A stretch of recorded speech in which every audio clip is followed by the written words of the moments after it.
Good evening, everyone. Thank you all for coming out tonight for the second installment of the Paul Revere Memorial Association's 2020 Lowell Lecture Series, a series made possible by the continued support and generous funding from the Lowell Institute. My name is Robert Schimpf. I'm the Research and Adult Program Director for the PRMA, and we're so glad that you can attend the event tonight. We're really excited to, again, be bringing this to so many more of you from all over the country and maybe even around the world. So I'll be introducing tonight's speaker in just a moment, but before I do, I want to hand it over to our Executive Director, Nina Zanieri, for a few opening remarks. Nina. Thanks, Robert. I'm so happy that you've all joined us tonight. I hope some of you are here for a second lecture after last week's really great presentation. I want to say a few words about collaboration. We've been offering a Lowell Lecture Series for over 30 years, and it's one of my favorite programs because it almost always involves partners. Of course, none of this would be possible without our generous support from the Lowell Institute. They've been our key partner in this from the beginning. Our other longstanding partner has been the Old South Meeting House, now Revolutionary Spaces. When we're not virtual, we're in that wonderful space. Rev Spaces is currently doing right now some really great work around the legacy of Crispus Attucks and their new exhibit Reflecting Attucks, and I certainly encourage you to take a look at that. And also our relatively new friends at the Boston Green Ribbon Commission, who are working to create collaboration and information sharing around Boston's needs, what it needs to do to manage the impact of climate change from rising sea levels and also rising temperatures. The Green Ribbon Commission's doing great work, and we applaud that. So thank you and enjoy the lecture. Great, thanks, Nina. So as Nina was alluding to, tonight's program is going to continue our examination of climate change in Boston, a historical perspective, as you can tell. And tonight we're taking a little bit of a different tack than we did last week. So obviously last week with Anya Zilberstein, we were focused on 17th and 18th century history. Tonight we're moving into the 19th century with a focus on ice, both literal cold and how Bostonians used and commodified ice itself. So with that in mind, I'm thrilled to welcome Professor Andrew Robichaud to the series. His talk tonight is entitled Frozen Over, Boston's 19th Century Ice Age. And just as a little bit of housekeeping to start, as we did last week, Andrew will present his talk. For everyone watching, please feel free to send in questions in the chat on whatever platform you are viewing us on tonight. And we'll leave some time for some Q&A to get in as many questions as we can at the end of the program. Just for a few other notes as well, I believe there were a few streaming issues with YouTube last week. Hopefully it's up and running this week, but if not, we will have the link for Facebook put in the chats so you can click through to Facebook. You don't need a Facebook account to stream on the Facebook platform if you do need to go that way. And if you want to revisit these or come back to the talks at any point, both platforms will have the videos recorded afterwards. You can definitely check those out on Facebook or YouTube page afterwards. So for tonight itself, Professor Robichaud is an assistant professor of history and the director of undergraduate studies for the history department at Boston University, where he's been a faculty member since 2015. He's the author of Animal City, The Domestication of America, published late last year. So still relatively hot on the press here from Harvard University Press. The book explores the central role of animal life and death in the 19th century cities and traces a web of interconnected social, cultural, political, and environmental changes. Robichaud's dissertation on the topic received the 2015 Michael Katz Award from the Urban History Association for the best dissertation in urban history, a very hot field, so definitely a very high prize there for sure. His next book project, tentatively titled On Ice, Transformations in American Life, the history of climate, ice, and the ice trade in North America, and explores the cultural and economic ice age in the 19th century America. So of course, we're getting a little bit of a teaser, a little behind the scenes on that tonight. Last year, he was awarded the Junior Faculty Fellowship by the Boston University Center for the Humanities.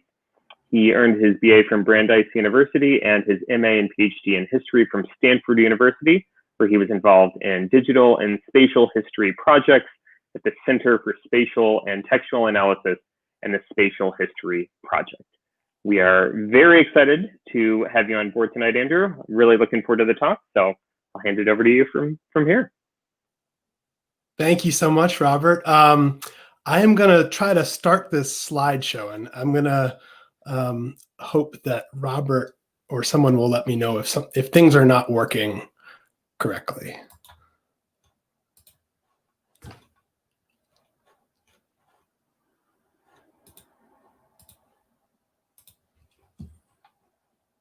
Okay.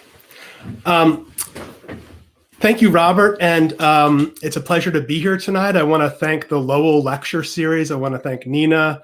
I want to thank the Paul Revere House, Revolutionary Spaces, the Boston Green Ribbon Commission, and I also want to thank especially Robert Schimpf and Emily Holmes for having me and for organizing this event and for dealing with all these new technologies that we are using in the midst of this pandemic.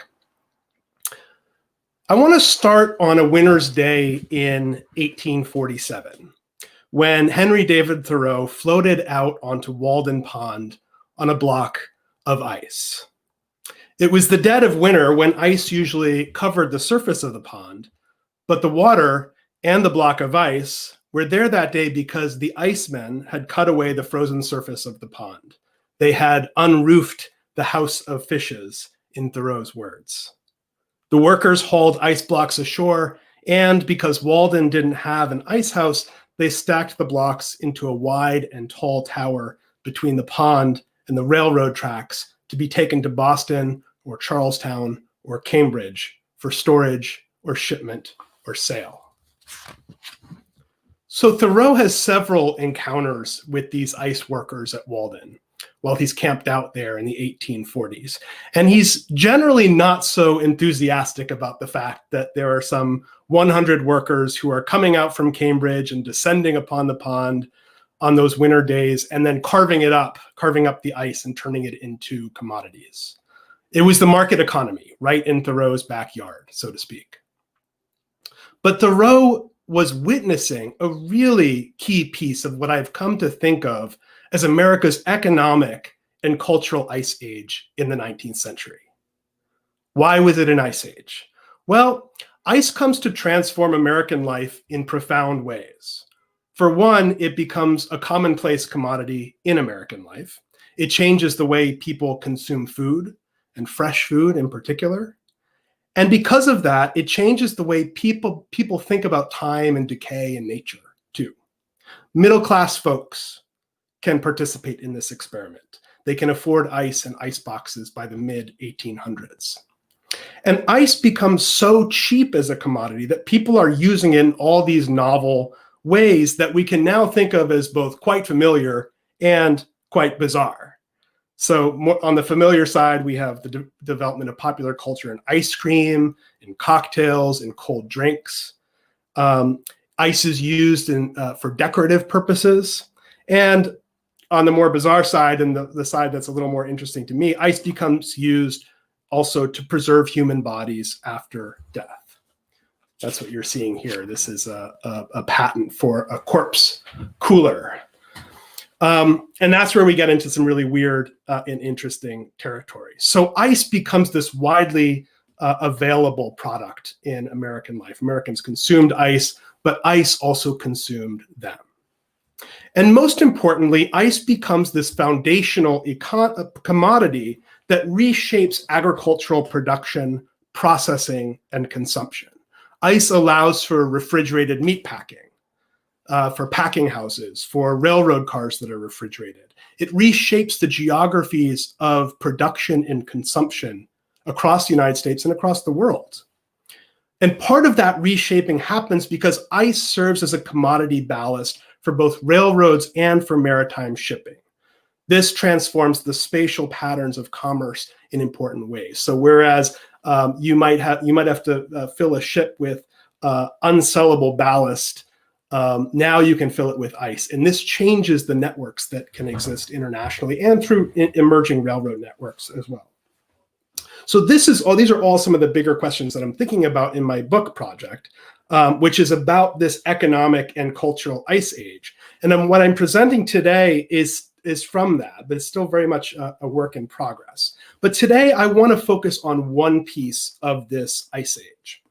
And it's a piece that has an important center here in Boston for the first half of the 19th century, and that's labor. Labor becomes a really important part of making ice inexpensive as a commodity that then shapes all these other outcomes in important ways. Ice was virtually non-existent as a widely harvested and traded commodity in the 1700s, which meant that in the course of a few decades in the 1800s, Americans are really trying to learn and figure out ice. And they're trying to figure it out to make it pay as a commodity. By 1847, when Thoreau saw those icemen at Walden, ice harvesting had become a sizable and competitive industry in the Boston area and was spreading across other regions in the northern United States. Boston was still the center of this industry at the time, and there were a handful of large companies that employed hundreds or thousands of workers each winter to harvest for local, national, and international markets. In 1847 alone, there are more than 353 vessels that leave Boston Harbor with ice.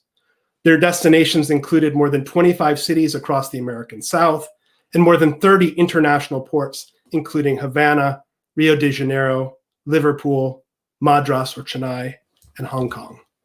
Here's Tudor's ice house in Madras, Chennai.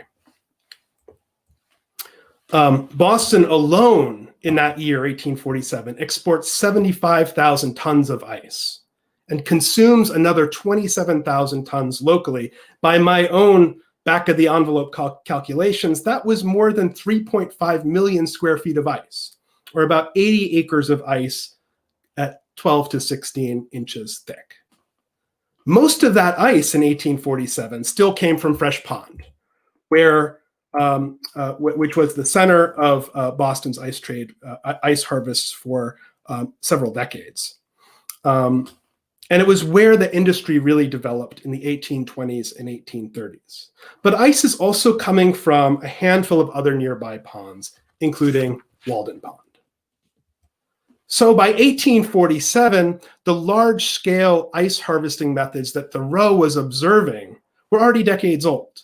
And Boston was the center of this intensive production and technology development, at least for the time being. Eventually, places like Kennebec River in Maine, the Hudson River in upstate New York, and large parts of the upper Midwest and Canada become powerhouse ice-producing regions. Boston is still at the center in the 1840s. So ice becomes this massive consumer and industrial product in the 19th century. 19th century Americans knew ice in ways that are very different than how we know ice. They consumed it in different ways, they produced it in different ways, and they also consumed the production of ice, which I'll explain a little later in the talk. But my talk today, as I said, is focused on the labor side of that equation, the ways in which ice workers came to know ice in the 1800s through their labor. Those who worked with ice, who cut it, who stored it, and who transported it, came to know ice and understand its properties and nature quite deeply. And I think they help us think about climate change in ways I'll mention at the end of the talk.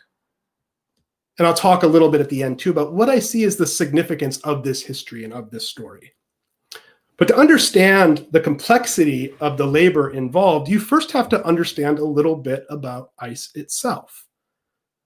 From a distance of the shoreline, as this vantage point gives you, the frozen pond presents a sense of order.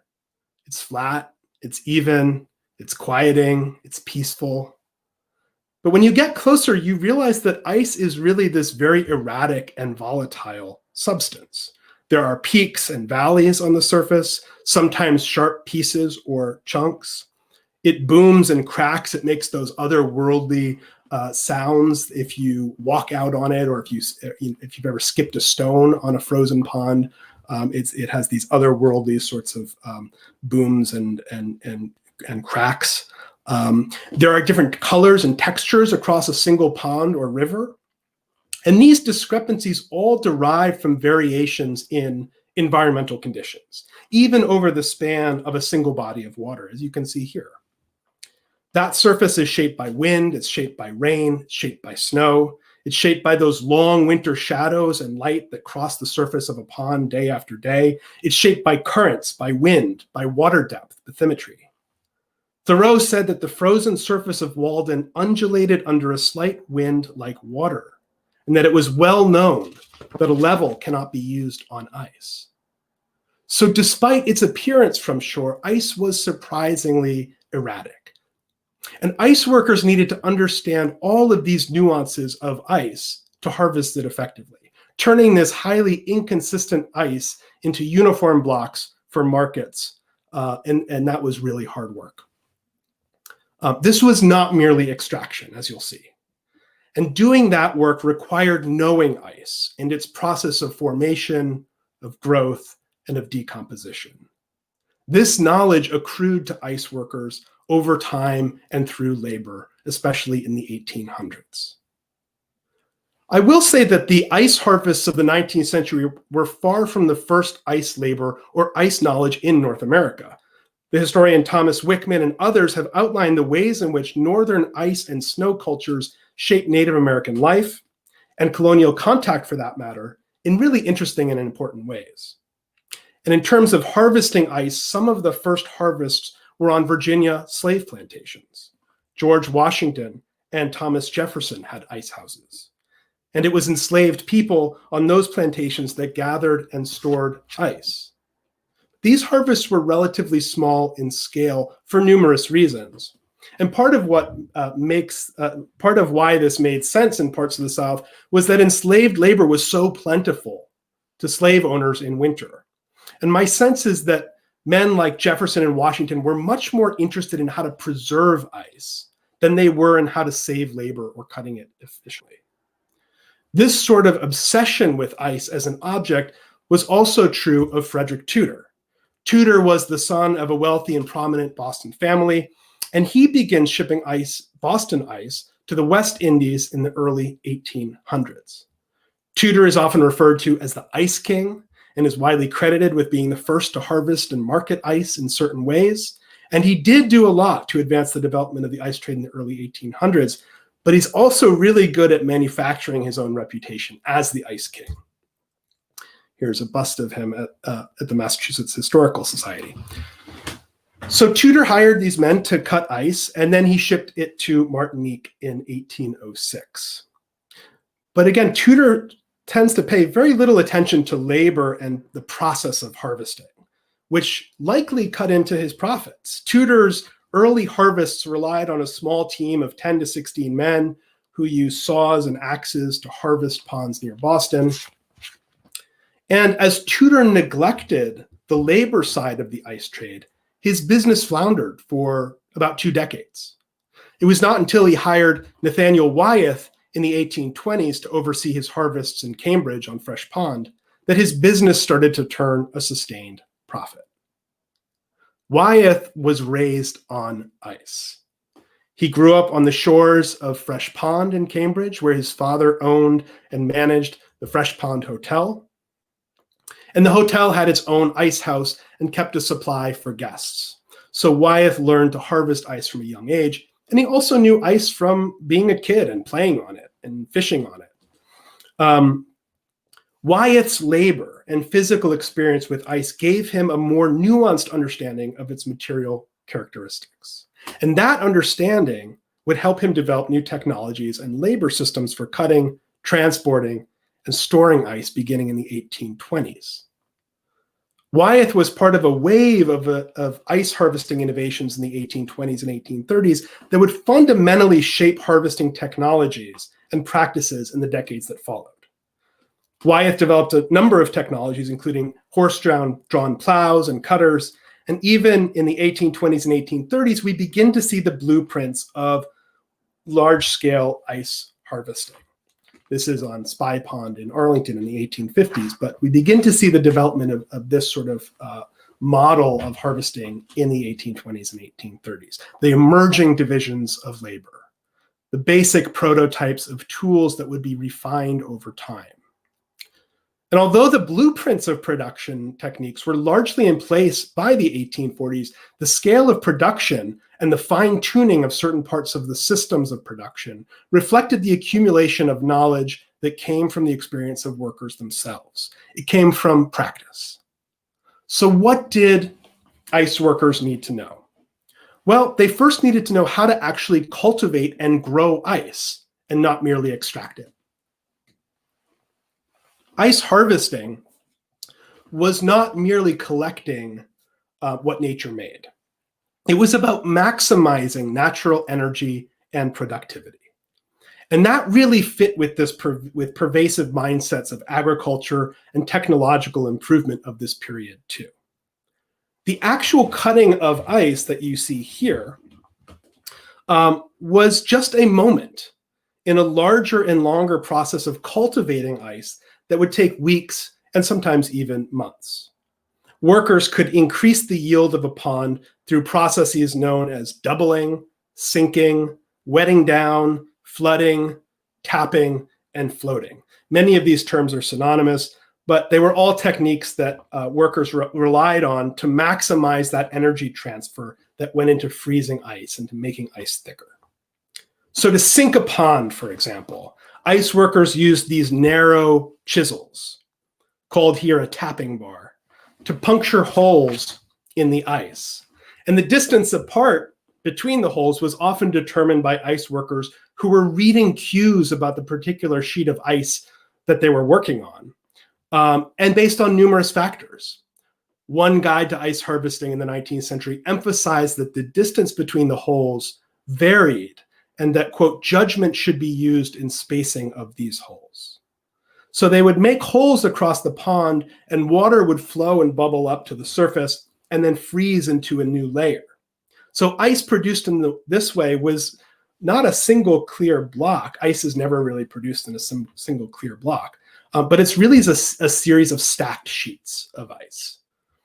One observer said that ice, quote, formed in layers resembling what we see when a tree is cut down, denoting the gradual growth of the tree. And the layers, in many cases, indicate where there's been a new freeze. So this happens naturally when a pond freezes, but it happens especially when they do this kind of sinking of a pond. Snowfall on ice was another problem that ice workers learned to manage in nuanced ways. Snowfall that was left on the surface of a pond could ruin the crop. If temperatures rose and it melted, it caused what ice workers called honeycombing. This was something that destroyed the texture of the ice. And so ice workers could deal with snowfall in a few ways. One way was to sink the pond, as I just described. This was usually done if the snow was only a few inches thick, and sinking a snow-covered pond would melt that snow and create a top layer known to ice workers as snow ice, a kind of opaque and lightweight ice. And harvesters actually came to like this snow ice because it served as a sort of cushion for ice as it moved through an increasingly complex transportation and delivery system. It's like bubble packing. And you can see it here. You can see that I'm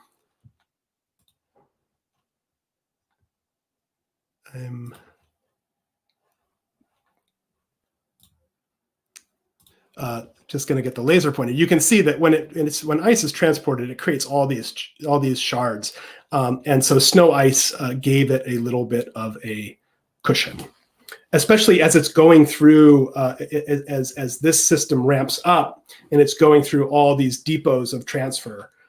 There are more and more need to protect the actual valuable parts of the ice. Snow ice chipped, but it didn't crack apart.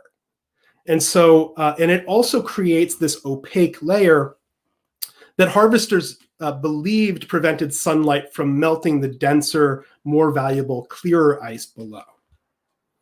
But here's the tricky part. Ice workers needed to know that drilling holes in a pond could also create the exact opposite effect, depending on how environmental conditions and how the sheet of ice was sitting on the surface of a pond or a river. Boring holes through the ice could also have the effect of draining unwanted water and slush from the surface of a pond to float the pond, as it was sometimes called. And this was something that Thoreau described in Walden. There was a good solid layer of ice that had formed in the pond in the winter of early 1847. Then there was this warm spell, and the surface of the pond turned slushy. Thoreau describes the ice workers boring holes through the ice, which caused the water to run into the holes and back into the pond. He said the water continued to run for 2 days in deep streams, which wore away the ice on every side of the holes and contributed essentially, if not mainly, to dry the surface of the pond. For as the water ran in, it raised and floated the ice. After a cold rain, the temperature dropped again that winter and caused a new freezing, according to Thoreau, which created a fresh, smooth ice overall. Where the workers had made holes, Thoreau saw new ice that was beautifully modeled internally by dark figures, shaped somewhat like a spider's web, that you may call ice rosettes, produced by the channels worn by the water flowing from all sides to a center. So Thoreau is describing here ice workers who actually really knew what they were doing. The ice workers had read the pond, they read the landscape, they read the weather and the environment, and they made interventions to manipulate ice and save the crop. Now, if snow were thicker than a few inches, then things got more challenging for the ice workers. This was when they needed to actually scrape or shovel snow from the surface. But for that to happen, the ice needed to be thick enough to support horses. And so harvesters would sometimes sink the pond with a thick snow cover just to get it to a point where it could support horses, then scrape it, and then they'd have to scrape away a thicker layer of snow ice later. Scraping snow from a pond was an immense investment of time and labor. It could at times be the longest phase of the process. And just looking at this image of scraping stresses me out. You can see how much work there is to do on this pond. One observer in 1875 said that, quote, "so much is wasted by scraping snow." And there's actually even some nuance to this work. To effectively scrape snow, workers needed to understand how moving snow across the surface of the pond would affect the weight balance of the sheet of ice. They had to plan where to put the snow dump, because if they didn't, the ice would crack with the imbalance of the weight, causing water to flow and spill onto the surface and ruining the crop. Once they completed this tremendously laborious process of clearing snow, workers could then begin to score the pond into a grid. This was also an intensive process that required knowledge and skill. And knowledge of ice. And I don't have time to go into all the details, but I'll outline them briefly here. And also just say that this gridding of ice is this really, I think, powerful sort of symbol of the relationship of markets and nature. This is imposing a grid onto what is an uneven and erratic surface. This is the market economy. But determining the extent of the grid also required experience, it required knowledge, it required expertise. You really needed a surveyor to know the property lines, first of all, because there became all this new property around ice holdings in the 1830s and 1840s. So you needed a surveyor to know the property lines on ponds and rivers, and they were usually laying out the ice field using a theodolite, a surveyor's tool. And to effectively survey ice, workers needed to create these mental maps of the ice field. They took measurements at all different points of the field using special tools designed for just that by the 1830s, 1840s, to determine where the ice was thick, where it was thin, where they could start harvesting first, what parts of ice might thicken up over the course of harvesting. And they even considered things like wind and water currents in thinking about how to lay out the field and the channel to the ice house to take advantage of currents, either water currents or wind currents, that would assist workers in pushing ice from the field through the channel to the shoreline and to the ice house. They needed to estimate how big to make the field, how much they needed to cut. That's actually kind of a complicated calculation. You need to take the thickness across a field and figure out how many cubic feet you have, or how many tons you have, how many tons or cubic feet are in your ice house. And miscalculations could be costly. If you cut too big a grid, you wasted large amounts of time and labor. And if you cut too small a grid, you might need to scramble to fill an ice house, and the weather didn't always cooperate with that. With all these calculations, the weather was, the future forecasts were not strong at this period. So there's all this variability in weather. A temperature shift at any moment could throw off the supply mid-harvest. One guide suggested making the field somewhat larger than necessary to provide for softer weather. To determine the extent of the harvesting area, workers laid out the grid and took time to hand cut those first straight lines. They did this by using cords and straight edge boards to get that first line just right, because that first line and those first 90-degree angles would actually be the guide to make all the other lines in a field. So they really need to get those straight.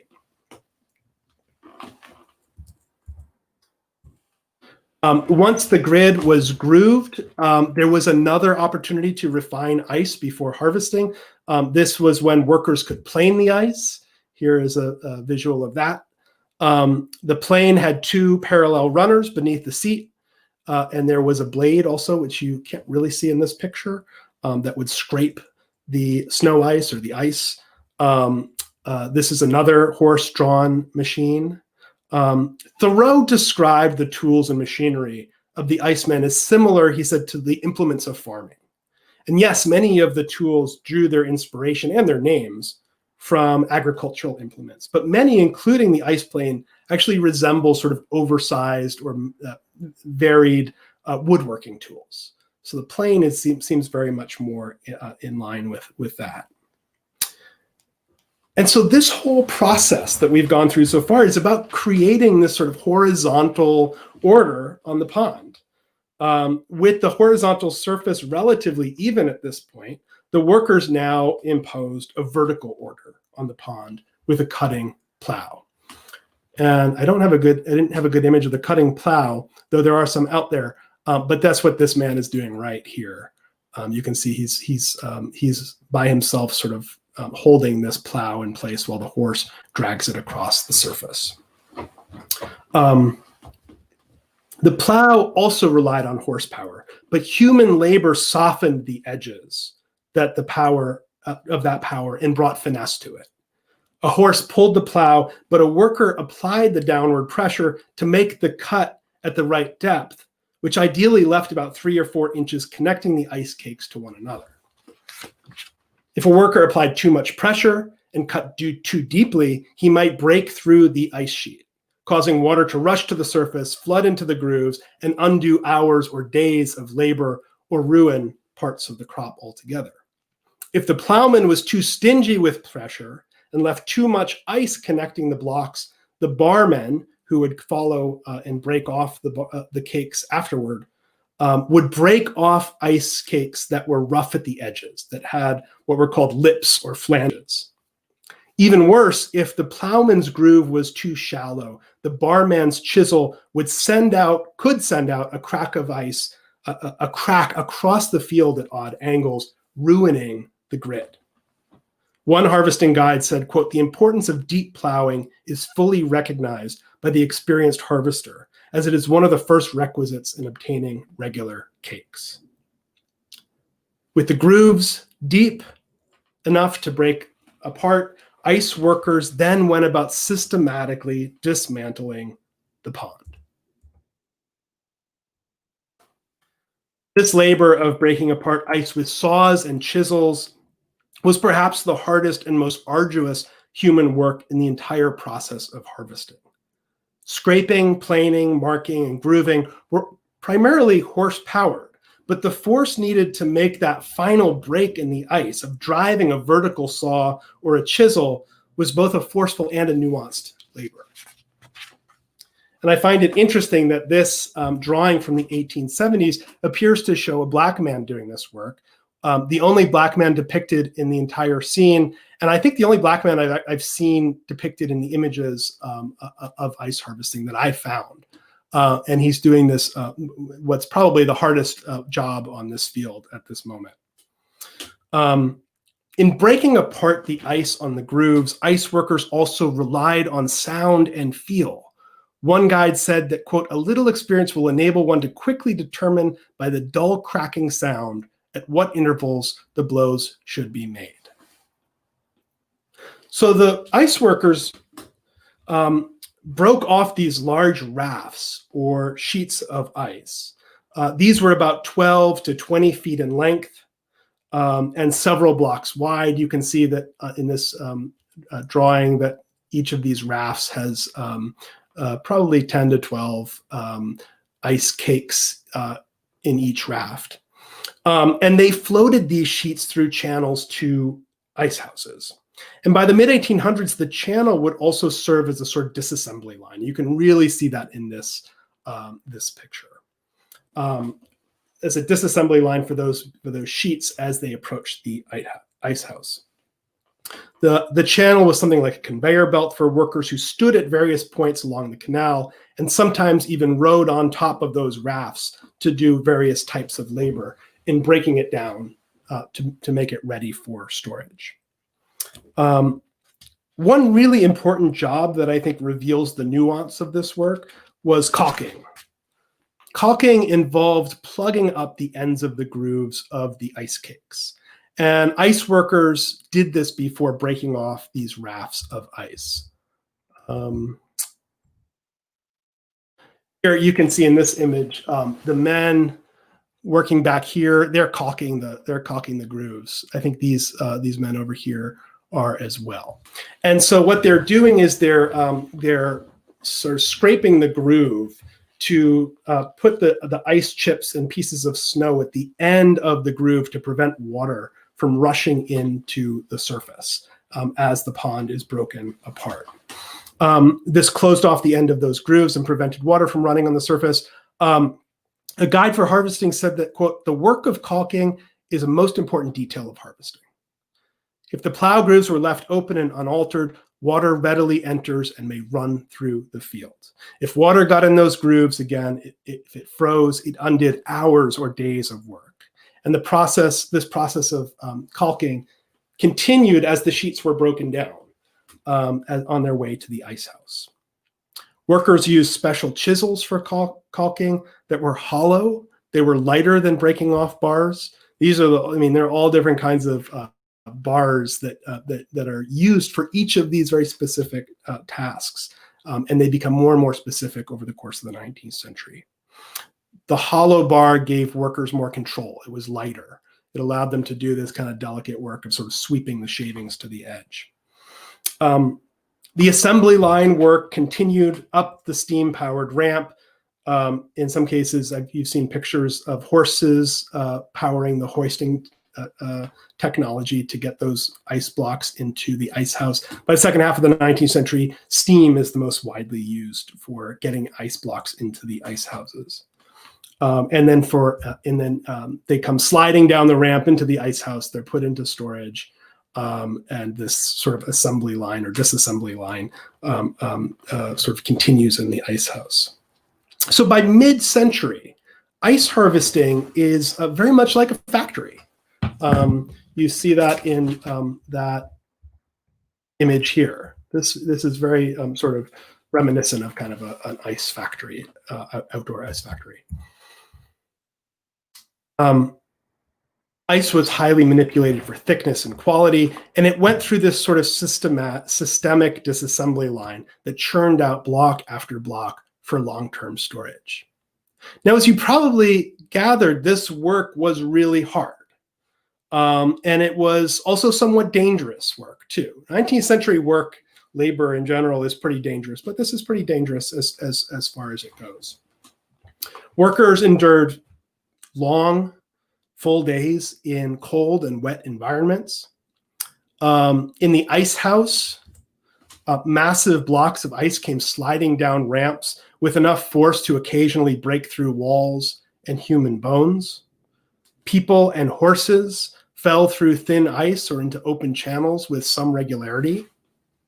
And Thoreau actually mentions this too. He talks in Walden about a man who slipped into the water on a bitter cold day and who came to Thoreau's cabin to warm himself. Thoreau watched this Irish immigrant worker peel away 3 pairs of pants and 2 pairs of stockings. And Thoreau seems somewhat callous to this whole ordeal, noting that Walden had her revenge on the ice workers. But workers tried to protect themselves from such disasters. In some cases, they'd put branches in the ice to indicate where it was dangerously thin. Horses were sometimes outfitted with special harnesses that allowed workers to pull them from the water more easily. And if a horse did fall in, there was usually some sort of protocol for treating the horse, blanketing the horse, exercising it, getting it to run around, warming it up. And in many cases, the workers also seem to have kept fires going on the shore to keep themselves warm or to help workers who had fallen into the pond. The workers at Walden apparently did not have a fire warm enough to help the man who made brief company with Thoreau in his cabin. And workers helped each other when they fell through. They pulled each other out. And remember, they're typically holding these heavy metal tools when they fall in. And if they didn't drop their tools, they could sink with them. So an experienced worker on the Kennebec instinctively shouted, "Drop your bar," to a less experienced worker who had fallen in. The bar sunk to the bottom, the man floated. And so it's kind of interesting to think too about the ponds in this region in the Northeast, anywhere where there was ice harvesting. There are probably tools at the bottom of those ponds, either tools that were dropped in or tools that were dropped by men so that they didn't sink to the bottom themselves. Now, as I said, this factory-style production helped create inexpensive ice for consumers. But consumers also consumed the labor of ice harvesting, so to speak. There are lots of forms of rural and industrial labor that become erased or obscured in modern life, and particularly in this late 19th, early 20th century. But ice work was not one of them, though the representations of ice work were cleansed in ways that made them more consumable for the public. And I'll show you a little bit of what I found. Ice harvesting was likely one of the most well-known and celebrated forms of 19th century labor. Folks in Boston in particular were really proud of this new crop that Boston actually had an advantage in for once. Americans knew about the ice harvests. They read about them and saw depictions of them in popular magazines and in children's books and stories. So what seems foreign to us now was actually quite well known in the 19th century. Thoreau, again, who seems willing to record the detailed processes of so much at Walden, even skips the details of the harvest. He says that the workers divided the pond, quote, into cakes by methods too well known to require description. Thoreau didn't want to waste his readers' time on something that was so obvious, though historians like me wish he had said a little bit more. And if you lived in Boston or other places where ice was harvested, you might go out and watch ice harvesting as a sort of winter entertainment.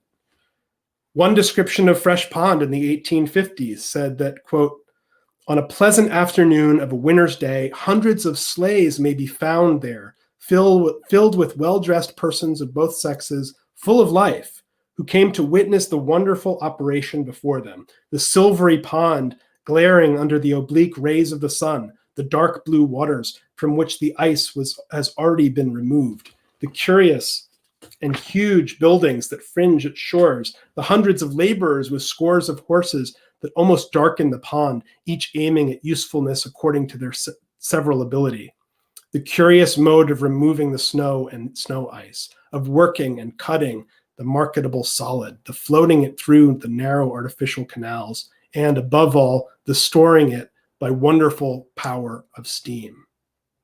So this combination of nature and industry and labor, that's really interesting to consider as this sort of form of beauty and entertainment. Some drawings of ice labor included these spectators, I think, who dotted the shorelines and hillsides of the background. You can see them. I think that the artist is trying to show that up here and maybe over here too. So this is a sort of popular entertainment, watching labor. Americans also consumed drawings and paintings of iced harvests. Many of the images that you've been seeing throughout this talk. And there seem to be sort of two types of representation of ice labor and ice workers. The first emphasizes the systems of production, those wide angle views like this, large scale, wide view, emphasizing the impressive scale of production and process. But then there also emerges a sort of romanticized imagery of ice production too. I'd say this is sort of some combination.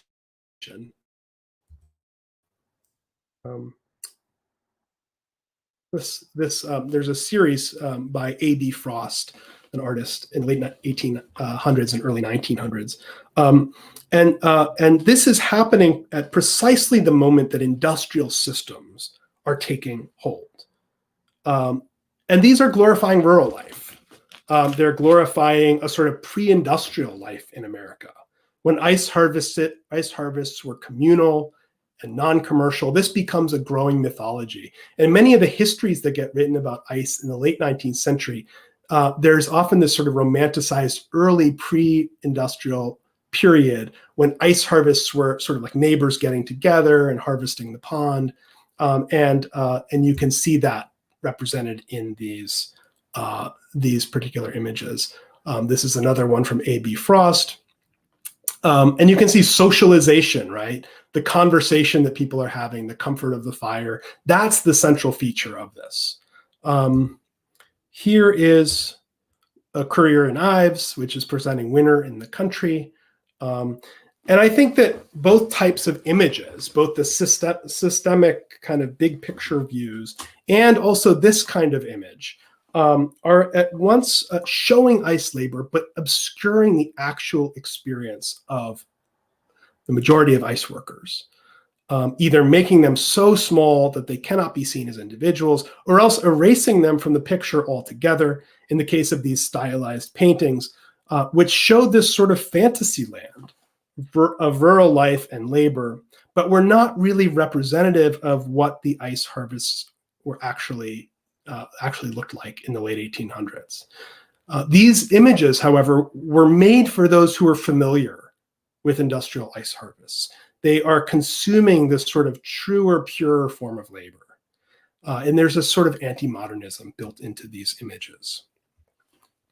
Finally, I'll just say a word about how distinctive a working landscape this is. What the historian Thomas Andrews calls a workscape. That space of dialogue and interaction between workers and nature. The environmental conditions of ice harvesting led to important social and economic characteristics in labor itself. Specifically, the workscape of the frozen pond was highly seasonal. It was ephemeral. It literally melted away for most of the year. And most ice work lasted no more than a few weeks of the year. Laborers had other jobs. There was no such thing as someone who was a full-time ice cutter. So unless they knew and worked together in other contexts throughout the year, workers did not have time or space to create deep bonds of solidarity that existed in other working environments, where workers socialized, maybe they lived together or near one another throughout the year.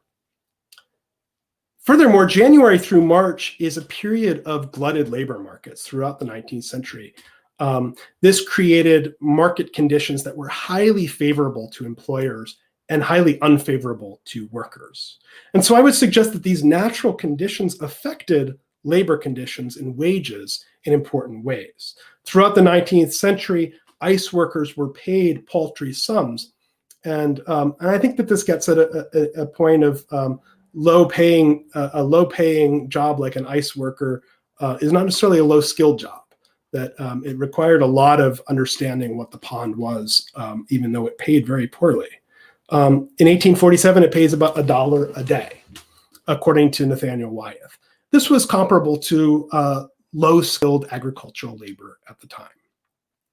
Wages had not changed much by the 1870s and 1880s, when workers were typically paid $1.25 or $1.50 per day working on the Hudson River. And there are examples of ice worker strikes, and this is a part of my research that I'm still exploring. There are examples of strikes, particularly in the 1870s on the Hudson River, but these strikes appear to be few and far between, and also largely unsuccessful for workers. And so, I think that there's a seasonal component to this, to sort of the labor relations dimension of the story. So I've gone into some detail on harvesting, perhaps more detail than most of you would have cared to have known. But I wanted to show just how deeply Americans were in this ice age of the 19th century. What I want to suggest is that 19th century Americans knew ice in many ways. They knew it well. Consumers knew it as a product they consumed directly. Industry knew it as a way of preserving and transporting goods. And most of all, workers knew it. Ice workers knew it. It took a lot of knowledge and understanding to work on ice. And these workers were at the forefront of creating what we now think of as the cold chain, which is to say that string of refrigeration that links up our production of food to our consumption in food factories and storage facilities, on trucks, in supermarkets, and in our homes. That cold chain in the 19th century had a very small carbon footprint. But the cold chain enables this geographically vast system of production that emerges in the 20th century that ultimately becomes the driver of so much of carbon emissions. And the cold chain itself, which is now electric and gas, also becomes this major contributor to carbon emissions. So in a sense, ice, this early phase of ice, is sort of creating its own demise in this sort of ironic way. Today, the ice at Walden Pond melts on average 2 weeks earlier in the year than it did in Thoreau's time. And if you're interested in the effects of climate change on Walden Pond, my colleague Richard Primack's book on Walden goes through much of this. 2 weeks earlier per year, every year, the ice out date, as it's referred. Ice likely forms much later in the season, much thinner than it did in the 1840s. And the climate is undoubtedly changing. Ice is literally disappearing. It's disappearing from these regions where it was this really important commodity in the 19th century. Today's climate, I believe, would not allow for harvesting in any of the same ways that it did in the 19th century, in many of the same ways that it did in the 19th century. And the irony is that the ice workers of the 19th century possessed a knowledge of cold that might have been useful decades later as the world warmed. Had they been around, they might have been able to sound the alarm on changing temperatures and environmental conditions. And so I go back to Thoreau. We often think of the environmentalism that descended from and valorized Thoreau as sounding the alarm on climate change. But what about labor? The ice workers, had they still been employed in the 20th century, would no doubt have seen and understood this changing climate. Workers would have known the thinning ice through their bodies and their work. Consumers would have almost certainly experienced thinning ice in the form of higher prices. And in this strange hypothetical, I think climate change denial is nearly impossible in this 19th century world. Or if the knowledge of this world had somehow remained with us in the 20th century, what might have been different? What might have been different? What calamities avoided if people, including historians, had continued to see winter through the eyes of ice workers? Thank you.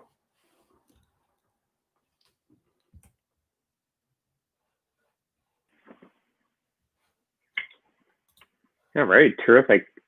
Well, thank you so much for the talk there, Andrew. Really, just a lot of questions coming out of this. That was so great in terms of the material, and I have to say too, a really well put together slideshow as well. I mean, those are some great images that actually I didn't really anticipate, seeing this so clearly recorded and marked for the period that you're talking about here. So that was terrific. Thank you so much for that. And we actually do have quite a few questions coming in as well, so might jump into a few of these. From kind of early in your talk, we had a few questions coming up about what specific technologies or technological advances do you think really pushed this labor forward, especially mid-century? I mean, I think obviously you mentioned steam a few times here, but are there specific things that went into the physical process as well that really caused this boom?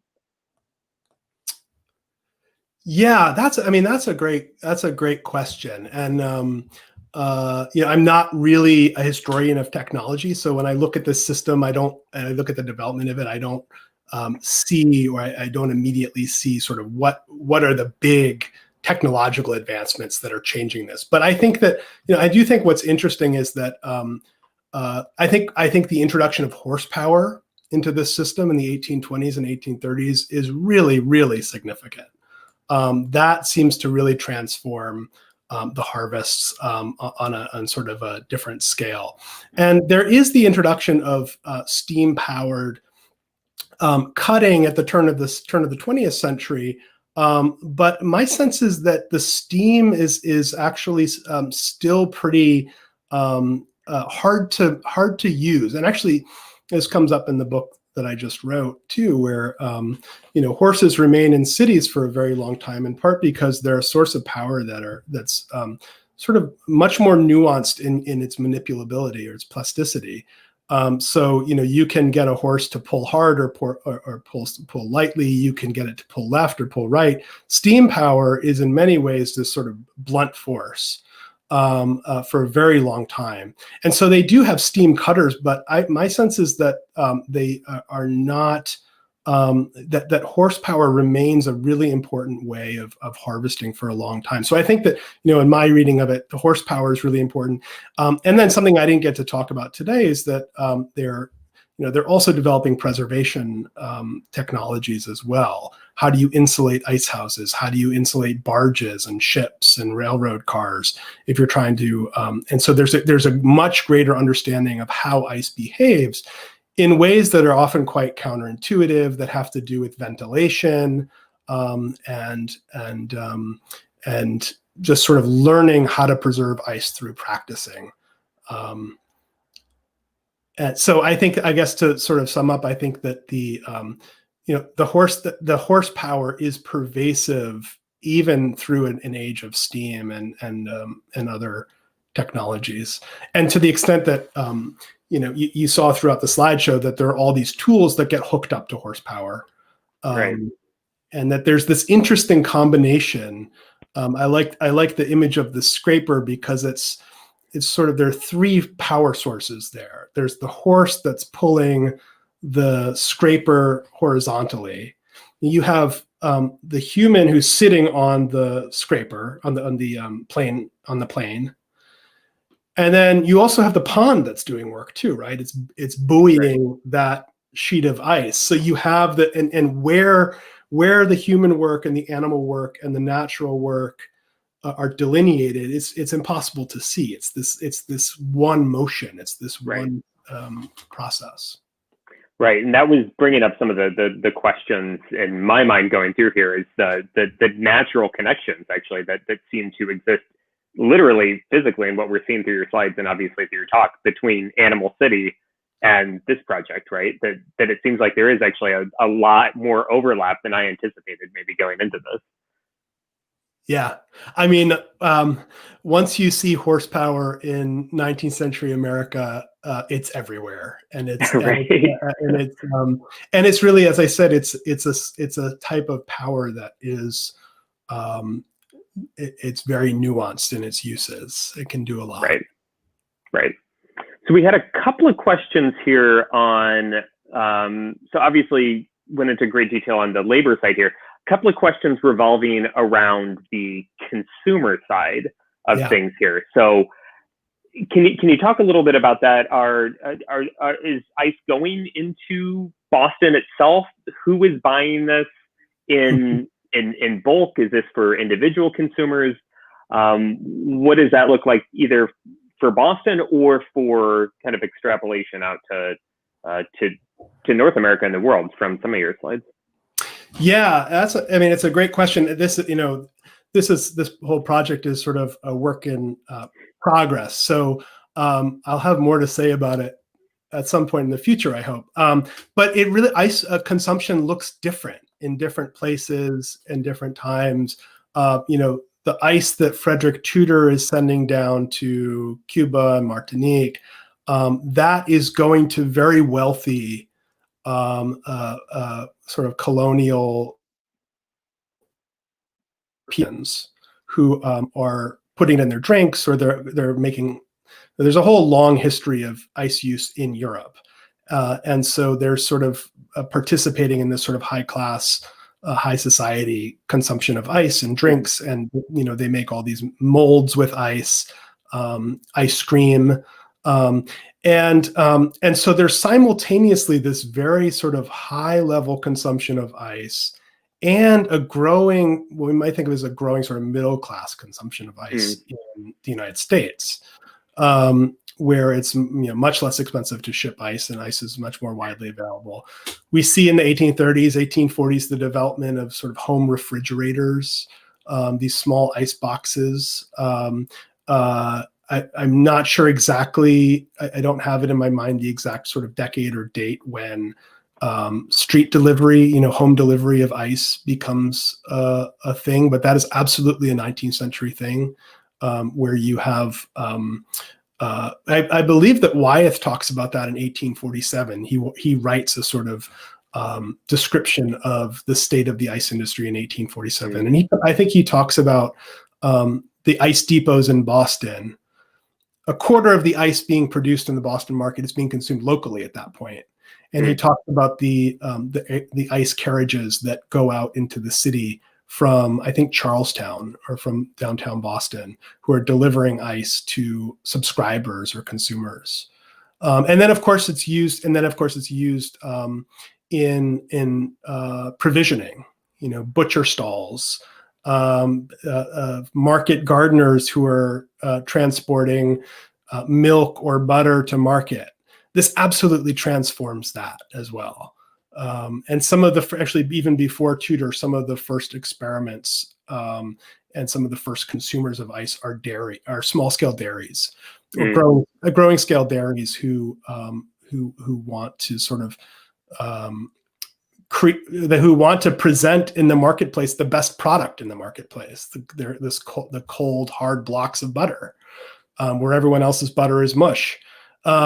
And then it has this, and then of course it has this industrial usage that grows and grows over the course of the 19th century, to the point where it's shaping actually the railroad lines that meat packers are using to send beef from Chicago to the Northeast. They go through Canada, they go through the Northern Line in order to be able to have access to all these ice houses along the way. And, William Cronin's book on Nature's Metropolis talks a little bit about that, the ways in which it's literally, ice literally on an industrial level is shaping these trade networks in a very real way. Right. So we also have a couple of interesting ones here. You had mentioned a Tudor Ice Company in your last answer. So actually we had a specific one on the sourcing as well. So do companies like the Tudor Ice Company, do they buy individual ponds? Do they purchase ice from independent owners of lots? How does the sourcing work here to get the labor going in the first place? Yeah, and that is a complicated story that I'm still piecing together. I'm sure. In Yeah. the 1830s and 1840s, there emerges some precedents and sort of legal precedents around property ownership. And generally, the rule that emerges is that you can harvest a percentage of a pond or a river as it. I think with a river, you can harvest what you own on the frontage.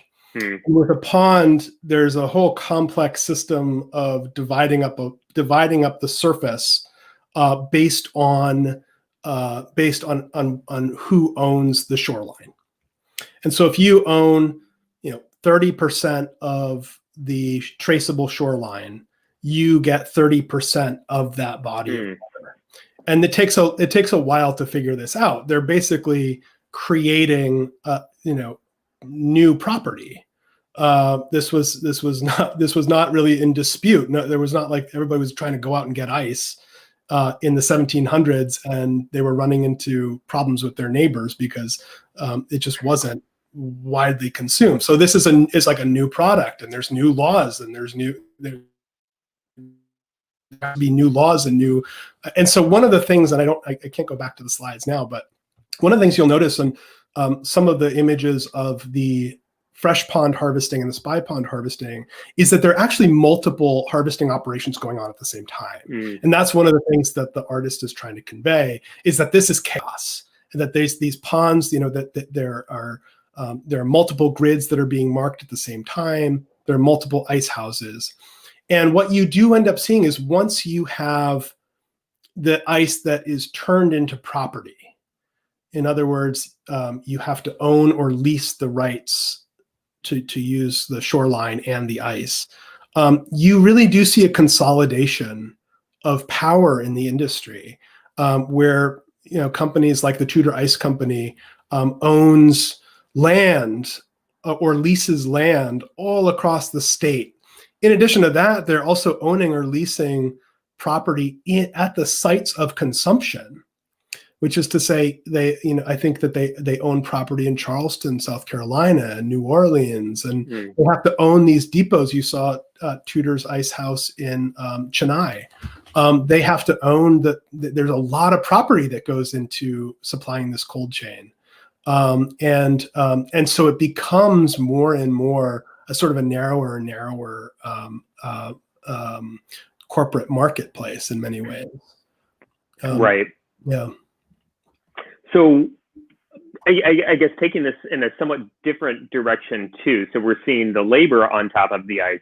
What is this ramped up production and increased scale doing to, and this might be more of a later 19th century question. I'm not sure if this is, you've gotten to this in your research yet, but doing to things like leisure activities, like forms of ice skating or other forms of entertainment or leisure that people might be utilizing that space for otherwise? Yeah, that's a really interesting question too. And that's, I've done a little research on skating. I'm thinking about maybe doing a chapter on it, because from what I can see too, ice skating becomes this late 19th century craze. And so I think, when I talk about sort of this economic and cultural ice age, I really don't know what the relationship is of ice skating to this ice industry, if there is one. But it certainly is at least a parallel development. And you see these really grand depictions and descriptions of ice skating in Central Park, or in the Boston Common, or Jamaica Pond, to stick with the Boston theme. You see, I don't have any of the images on this slideshow, but ice skating is a craze. There, in Central Park, they would fly a certain flag at the top of a tower to let people know if the ice was thick enough in the late 19th century for skating. And on those days, the park was packed with people who wanted to skate on the ice. And so, as you said, there is a conflict there too. There becomes places where people are skating on ice, and there becomes places where people are harvesting ice, and sometimes they can be the same, but quite often they're very distinct spaces. And if you go back through some of the slides, you'll notice that there are some depictions of people skating or standing or kind of having leisure conversation on the ice while the ice workers are working.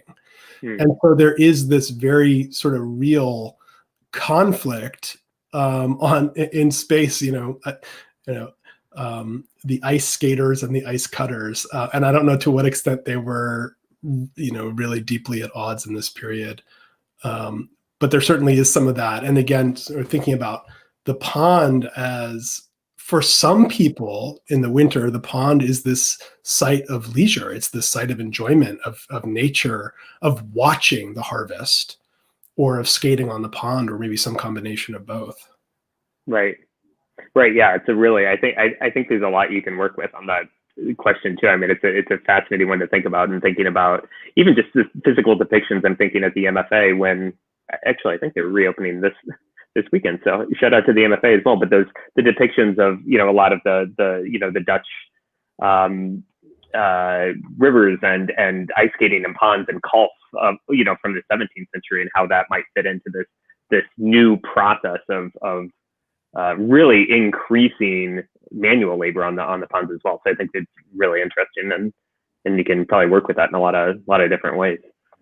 On a somewhat different note here, we probably have time for maybe one or two more questions, but we had one coming in, and this might be a question of chronology as well to some extent, but this is also the time of the great lumber industry as well. So thinking about, lumber and specifically sawdust here. Sawdust is often an insulation material. Did some of these ice companies buy sawdust? Were mills happy to have this somewhat different action going on in the winter? I'm sure there's probably also some carryover between the labor as well from lumber and ice harvesting. Yeah, absolutely. And I think of there's one study on the Kennebec in particular that talks about the fact that there is quite a bit, at least in Maine, of overlap between the lumber workers and the ice workers, and that they're sort of they're coming back from the forest and then they're working on the ice for a while. Right. And absolutely that the sawdust is really an important feature of the insulation. It is coming from Maine in a lot of cases. I don't know how it's being gathered up, but it is being gathered up. It's being, the rivers are spared lots and lots of sawdust because people are using it in the ice industry. I don't know to what extent it helps clean up the rivers, but I've seen that. I've seen that stated that I don't know how, and I don't know how the sawdust is being gathered up, honestly, but it becomes a really important, really inexpensive way of insulating ice. And you always see it in the descriptions of how do you insulate an ice house? How do you insulate a ship? You fill it up with sawdust. You create an inner wall. You fill it up with sawdust or straw, and so that's part of it. I think it fits with a larger kind of dimension of ice production, which is that it really does exist because there are all these sort of niche kind of freakonomics kind of niche markets, which is to say sawdust is really cheap, labor is really cheap in the winter, and you have these imbalances of trade where basically you can ship ice to different ports at very low cost, because otherwise they'd be going with gravel or sand or granite. And so it is a very sort of freakish market in a lot of ways. So we're just about up on time. I do think I'll end with a comment more than a question from one of my colleagues, Kristen, who notes that maybe some diving expeditions are in order to try to take a look out for some of those tools. I mean, it's a fascinating point that you made there, but how much actually is at the bottom of some of the, some of these ponds that are well known to us, but you never think about ice tools being at the bottom of Walden. Yeah, if you're a local museum and looking to expand your collection, you could maybe rent some scuba gear and give it a go. Right. And I would just say, as this is a sort of work in progress, if there are folks out there who know about information about this, I'd welcome them to email me. I'm at Boston University. You can look me up. Very close by. Very close by. Even when we can meet in person, you can go seek him out too at BU, and he'll be there. Yeah. Well, that is just about going to do it for time tonight. So I want to thank you very much again, Andrew, for your talk. Thank you, everyone, for sending in the questions here. This is a really engaging conversation and a great middle chronological piece to the lecture series this year, for sure. Thank you, Robert. Thanks, everyone. Yeah, so thank you all for coming out tonight. Thank you for your questions. Thank you for sticking with us and viewing on the multiple platforms. Again, a major thank you to our partners and Revolutionary Spaces and the Green Ribbon Commission for their continued support and work, and of course for the Lowell Institute for the generous funding to keep the series up and going this year in this virtual format. Please do join us next week, same time, same place, Tuesday, 6:30 p.m. on our Facebook and YouTube channels. We're going to have a panel discussion next week, looking at where we are, where do we go from here in Boston from a few different perspectives. We'll have Zoe Davis, Boston's Climate Resilience Project Coordinator, as Climate Ready Boston component to the city. Of Amy Longsworth, the Director of Boston's Green Ribbon Commission, and our very own Nina Zanieri, Executive Director for the Paul Revere Memorial Association, bringing their expertise to the topic from a few different fields with a lot of overlap. So we're very excited about next week as well. So again, thank you very much to Andrew. Thank you for tuning in, and we will see you here next week. Have a good night, everyone.